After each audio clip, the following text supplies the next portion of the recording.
ಸೌಭಾಗ್ಯದ ಲಕ್ಷ್ಮೀ ಬಾರಮ್ಮ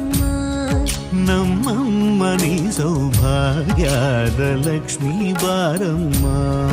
ನಮ್ಮಮ್ಮ ನೀ ಸೌಭಾಗ್ಯದ ಲಕ್ಷ್ಮೀ ಬಾರಮ್ಮ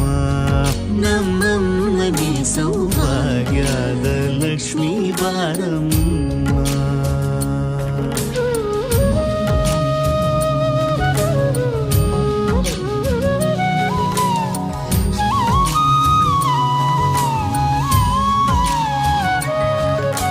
ಹೆಜ್ಜೆಯ ಮೇಲೆ ಹೆಜ್ಜೆಯ ನಿಕ್ಕುತ ಗೆಜ್ಜ ಕಾಲ್ಗಳ ಧ್ವನಿಯ ಮಾಡುತ್ತ ಸಜ್ಜನ ಸಾಧು ಪೂಜೆಯ ವೇಳೆಗೆ ಮಜ್ಜಿಗೆಯೊಳಗಿನ ಬೆಣ್ಣ